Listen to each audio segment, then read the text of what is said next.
Hello विद्यार्थियों, नमस्कार। SRP education पर आप सभी का स्वागत है। आज के इस वीडियो में कक्षा 11th के लिए जीवन कौशल अनिवार्य का जो पेपर है उसी पेपर को हम देख रहे हैं, हल कर रहे हैं वार्षिक परीक्षा सत्र 2021-22 के लिए। सबसे पहले समय है 2.25 घंटे, पूर्णांक है 32 अंक। परीक्षार्थियों के लिए सामान्य निर्देश है, परीक्षार्थी सर्वप्रथम अपने प्रश्न पत्र पर रोल नंबर अनिवार्य रूप से लिखें। सभी प्रश्न करने अनिवार्य है। बहुविकल्प जो प्रश्न है, प्रश्न क्रमांक 1, आत्मविश्वास सफलता का मुख्य रहस्य है, कथन निम्न में से किसके द्वारा कहा गया है। ऑप्शन आपके सामने है, स्वामी विवेकानंद, ब एमरसन, से Einstein, the Mahatma Gandhi. Option number A right होगा, स्वामी विवेकानंद। सेकंड प्रश्न है, मित्र बनाते समय आप सर्वाधिक ध्यान किस पर रखते हैं या रखती हैं। ऑप्शन ए जाति, ब धर्म और धन, और द है अपने विचार, रुचि और आदतें। तो ऑप्शन नंबर द राइट होगा, अपने विचार, रुचि और आदतें। प्रश्न क्रमांक 3, संप्रेषण की मूल प्रक्रिया के मूल तत्व है। ए संप्रेषक, बा संदेश, से प्राप्तकर्ता, दे सभी। संप्रेषण की प्रक्रिया के मूल तत्व सभी है। ऑप्शन नंबर दे राइट होगा, उपरोक्त सभी। अगला है, आपका एक मित्र सहेली आपको छुप छुप कर अकेले में मिलने के लिए कहता है या कहती है, तो आप ऑप्शन ए उसकी बात मान लेंगे, ब सोचकर जवाब देने के लिए कहेंगे, से कड़े शब्दों में मना कर देंगे, दे उससे खुलकर बात करेंगे और विनम्रतापूर्वक मना कर देंगे। तो ऑप्शन नंबर दे राइट होगा, उससे खुलकर बात करेंगे और विनम्रतापूर्वक मना कर देंगे।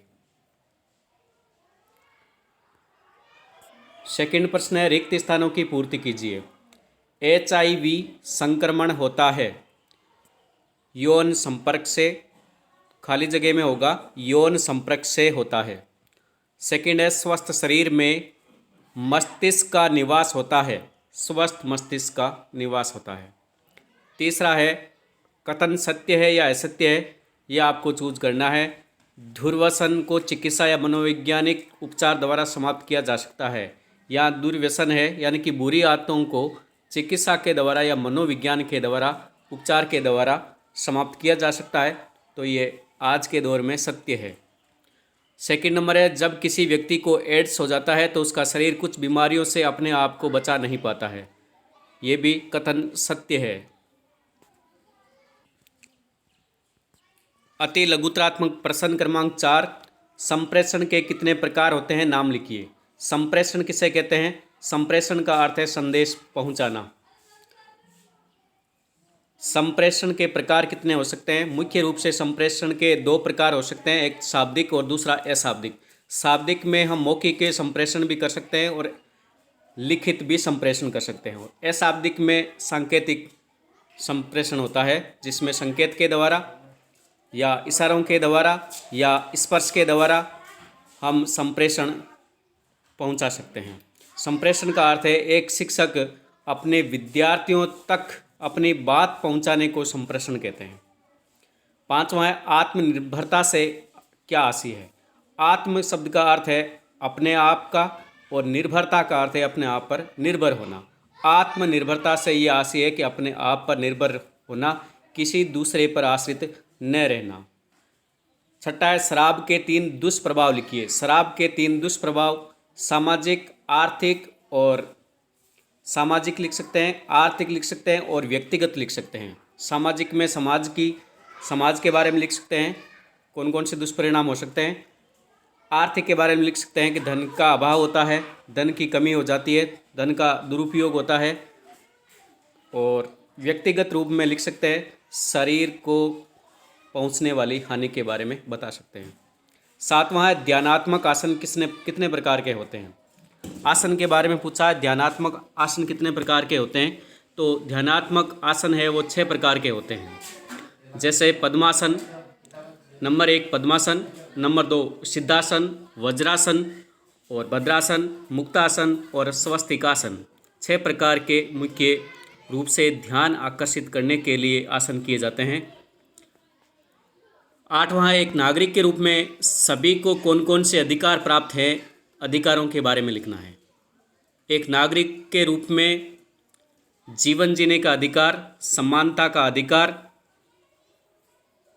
जो भी अधिकार होते हैं, मताधिकार, इसी प्रकार के जो आपके जहन में है अधिकार, वो सभी अधिकार लिखें। अगला प्रश्न है, एक 9 नंबर क्रमांक, मलेरिया रोग के लक्षण एवं उपचार लिखिए। मलेरिया रोग के लक्षण क्या क्या हो सकते हैं? मलेरिया रोग के लक्षण है बुखार होना, सिर दर्द होना, उल्टी होना, मन का मचलना, ठंड लगना, थकान और चक्कर आना। मलेरिया रोग के लक्षण है। और बचाव क्या हो सकते हैं? बचाव, अधिकतर मलेरिया जो रोग है वो वर्षा ऋतु में मलेरिया रोग होने का खतरा रहता है। वर्षा ऋतु में वर्षा का जल यत्र तत्र एकत्रित हो जाता है और वर्षा ऋतु में जल एकत्रित जल में, दूषित जल में मलेरिया का जो परजीवी है मादा एनाफिलीज, वो पनपने का सबसे अधिक संभावना होती है। तो वर्षा ऋतु में अधिक शरीर को ढक कर रखें, यही बचाव है। उपचार क्या है? मलेरिया रोग के उपचार के लिए कोकीन की गोलियों का उपयोग किया जा सकता है। 10वां है, किशोरावस्था में कौन कौन से मानसिक परिवर्तन होते हैं? किशोरावस्था जो होती है, किशोरावस्था में परिवर्तन कौन कौन से हो सकते हैं? उनमें से आपको शारीरिक परिवर्तन नहीं लिखने हैं, मानसिक परिवर्तन लिखते हैं। मानसिक परिवर्तन में द्वंद्व है, प्रेम है, विद्रोह है, इस प्रकार की भावनाएं जो अधिक होती है वो मानसिक परिवर्तन लिखने हैं। मन में कौन कौन से नए परिवर्तन विचार आते हैं, उन विचारों को लिखने हैं। अगला है, अपनी बहन के लिए जीवन साथी का चयन करते समय आप किन बातों का ध्यान रखेंगे? ये आपका व्यक्तिगत प्रश्न है, आप कौन कौन से विचार रखते हैं। कोई 3 सामान्य घरेलू नुस्खे बताइए।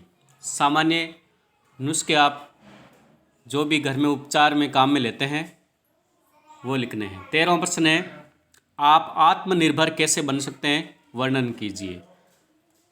अथवा में किशोरावस्था में खेलों के महत्व को समझाइए। 14वां है, प्रजनन तंत्र संक्रमण के कारण एवं लक्षण लिखिए।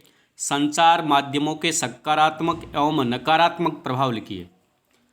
15वां नेक्स्ट जो लास्ट प्रश्न है उसमें आसन और प्राणायाम के बारे में आवश्यक जो नियम होते हैं और सावधानियां हैं उनका वर्णन करें।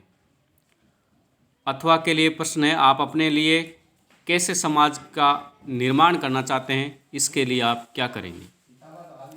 यह है जीवन कौशल कक्षा 11 का पेपर जो अनिवार्य पेपर है। इस प्रकार के प्रश्न जीवन कौशल के पेपर में आते हैं।